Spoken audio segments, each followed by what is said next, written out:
Well, last time we were here, I just got it stripped down and put a comment at the end about the horrors within.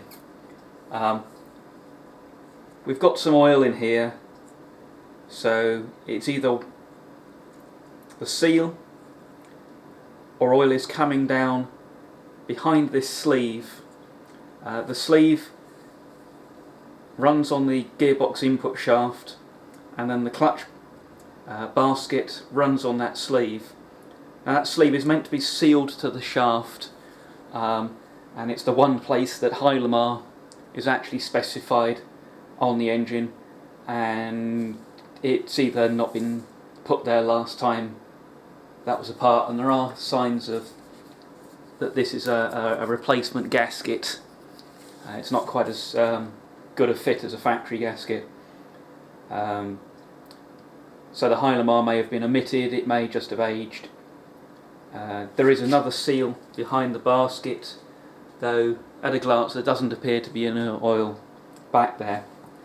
However, when I got the clutch apart and had a good look at the drum, let's see if we can get a decent angle on this. You can see there's some pretty fierce wear and somewhat uneven wear on this drum. It's particularly worn towards the inner end, and this would explain the slight knock that I was hearing. And likewise the basket is ridged as well, so that they're really due for replacement. Now, fortunately I do have another clutch that I acquired recently with a block of spares, and it's in much better condition. But I'm going to have to remove this clutch side casing, which obviously is going to drain all the oil. You'll see that I have an oil tray underneath the bike anyway. It's been leaking oil from the filter cover on the other side. This is oil I put in having drained what was in there with where the bike had been standing for a number of years. I normally put in a 1040 semi-synthetic, which is what the factory recommended towards the end of production as an improvement over 2050 mineral oil. I just put some pretty cheap 1040 in there, just as something to run the engine on and help clear any sludge out. I wouldn't have run it long term. I would have drained it after a couple of 100 miles and replaced it. So I'm going to drain the oil. I'll show you where the oil strainer lives, which also needs a new gasket, and we're going to pull this casing off and see what we find. Okay, we're set up the other side now, and I'm going to take the sump plug out and drain the oil before we remove the oil strainer cover. Now I should be able to recover this oil, pass it through a filter, because bits of debris have been falling off the bike, and it can go back in the engine for the initial amounts of running it's going to do before it gets a proper oil change. Now if you're careful with a sump plug, you can get the thread fully released. That's just gone. And then get it to drain without hardly getting any over yourself. And with the little bit of running the engine's done, it has picked up some dirt, cleaned things out.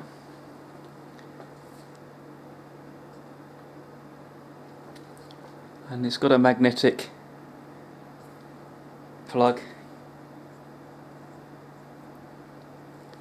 and well, there's nothing really frightening in there.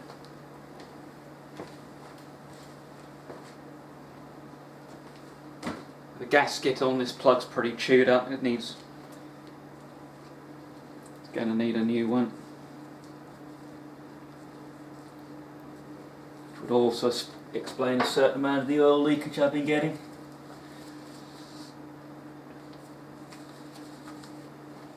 Okay, now there's no actual filter as such on these engines. It relies on a centrifugal sludge trap in the crankshaft, but there is a strainer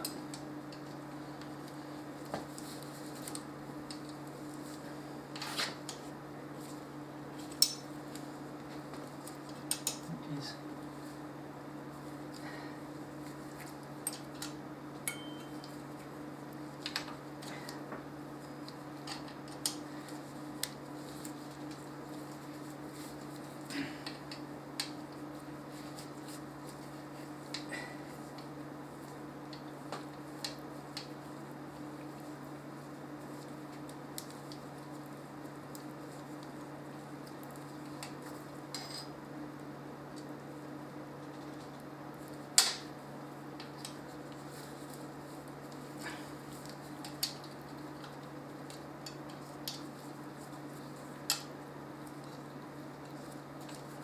that's a little tight, so we'll get a driver on it.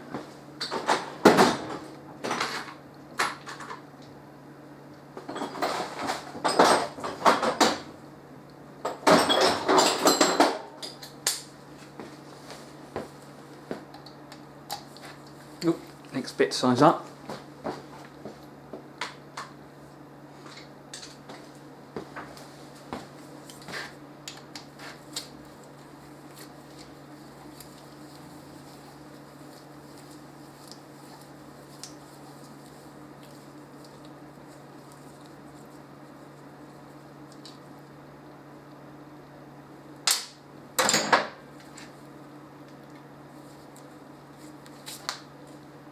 That's stuck on there fairly well. Just going to come in here with a little plastic driver and see if we can't break it loose. There we go.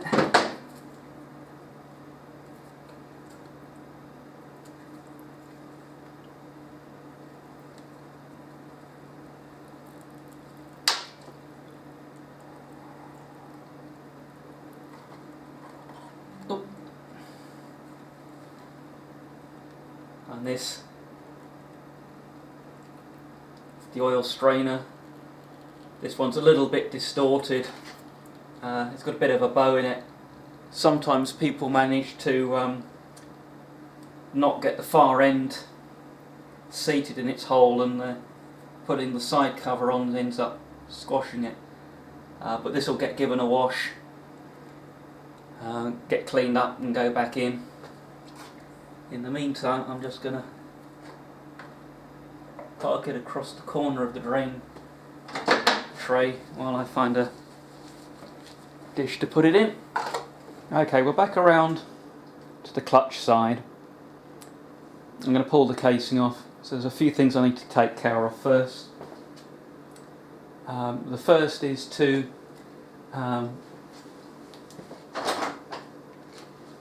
disconnect the pickup.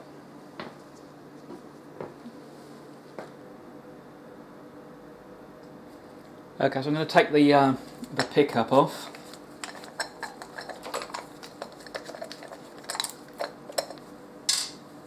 And when I got this bike, it actually had completely the wrong pickup in it, and unfortunately I was just able to raid my spares stock for the one that matches the transducers.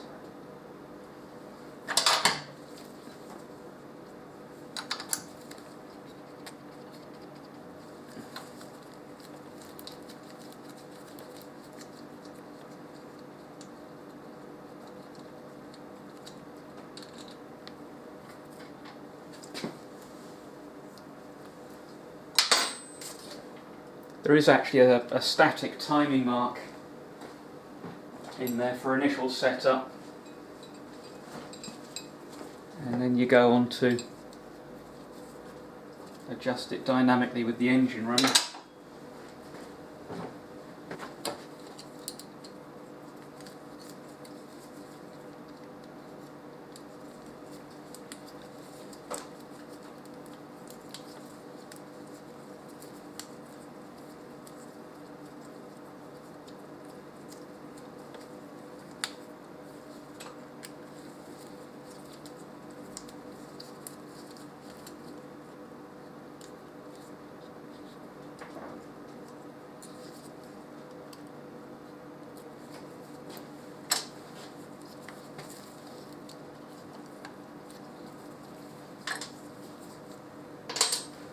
Okay, now that the rotor can be a little bit tight on the shaft, and these pickups can be a little tricky to remove. This one shouldn't be a problem because I've had it off earlier. And it's a good idea to leave the magnet in the rotor if you can, at the right orientation. It is possible to get the magnets 180 degrees out. Okay, now the brake lever's in the way a little bit, so I'm going to reach in and unhook the return spring, which also acts as a keeper for the pin in the linkage. And with the pin out the way, I can just pivot the brake lever down and out the way. There was a fair bit of resistance, so that's indicating that I need to pull the brake lever off and clean the pivot up and re-grease it.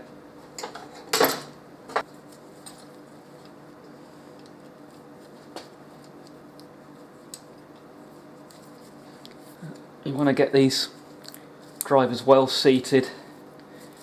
If necessary, clear the heads of the fasteners out. If you chew the heads up, it's just a pain.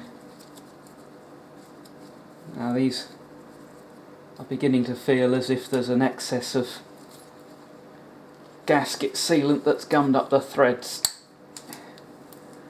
because although they're breaking loose, they're quite resistant to turn afterwards.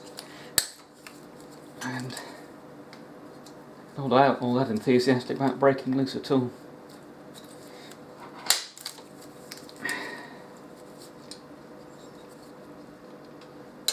I should mention that I've got the bike strapped down to the bench with just a couple of ratchet straps, or buckle straps in fact, just to help stabilise it. The last thing we want is the bike falling off the stand, and particularly falling on me.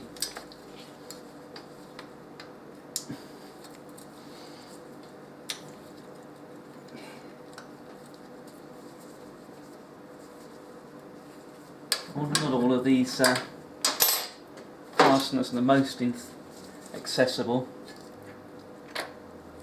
I might be able to get the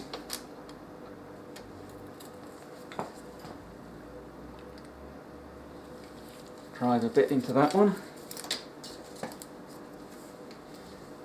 That one's going to be in too deep, so let's try a different set. Sometimes you just need to have a selection of different tools for different jobs. I find that often bracing a ring spanner onto a Allen key to turn it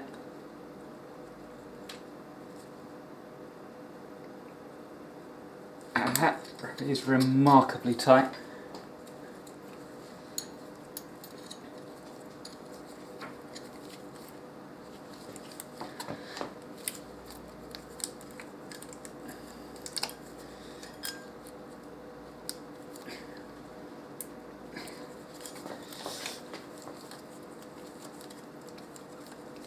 Oh, and there we go.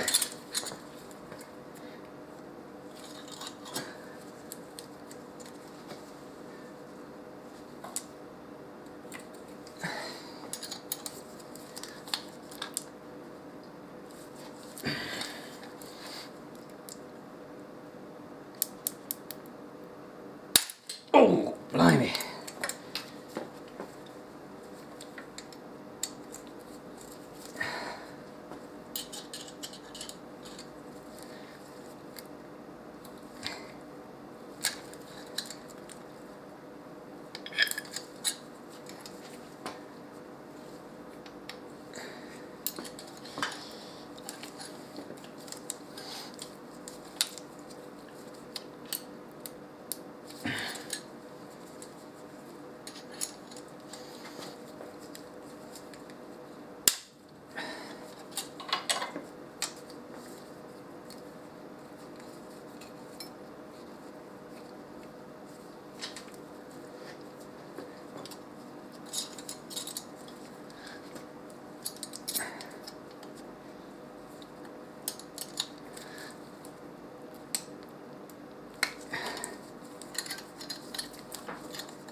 was really worried that I was just going to be stripping the heads of these fasteners out, they're so tight.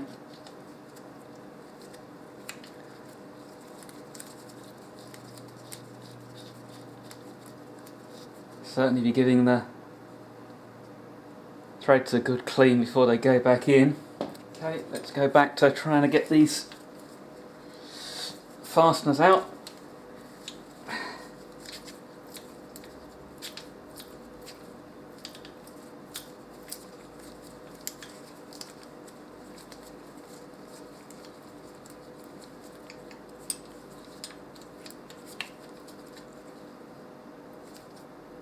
Yeah, it looks like these are well coated with gasket sealant, which has made them rather difficult to remove. Where you do have to use sealant, you need to use very small quantities of it. You know, if you've got blobs of it squeezing out of a joint, while it's also squeezing out of the joint on the inside of the engine, and then you're in danger of it going where it shouldn't do and getting into bearings and blocking up oilways and all sorts of nonsense.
Okay, after a bit of a struggle, we got all the fasteners out without incident. You know, none of the heads stripped, none of them broke off in a hole. So now we've just got to get the side casing off. So a few taps with a rubber mallet. Oh no, we missed one. Always helps to have them all out.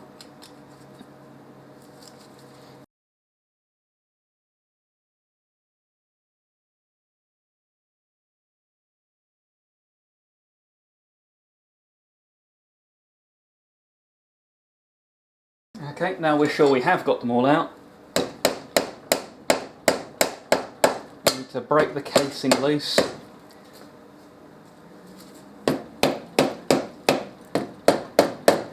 Fortunately, the last person to work on this used gasket compound and it's well glued together. So it may take... Oh, I just heard the sound change there.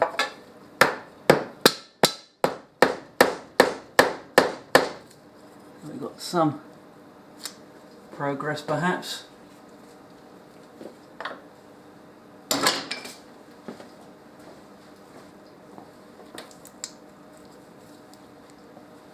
Okay, we've got a bit of movement.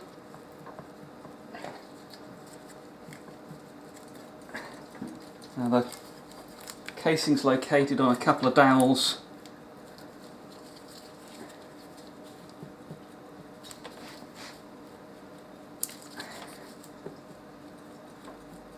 We just need to keep persuading it.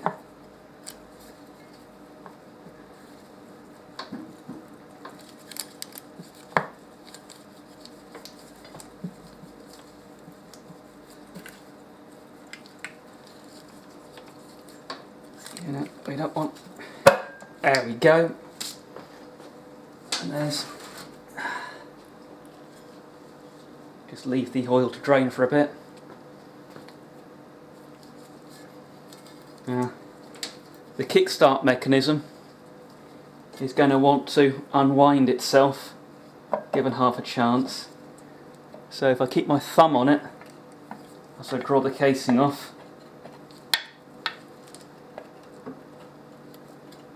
with any luck I can persuade it to stay in place, and there we go. We've got the casing off with the primary gear. Now this has to have its dowels knocked out to get the basket off. So this can go down on the floor.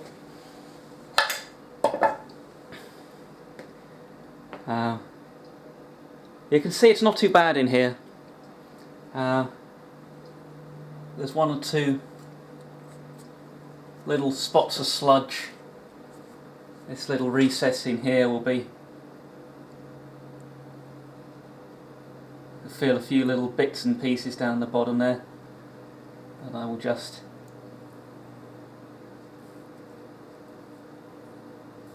encourage out, and well, there's nothing scary in there.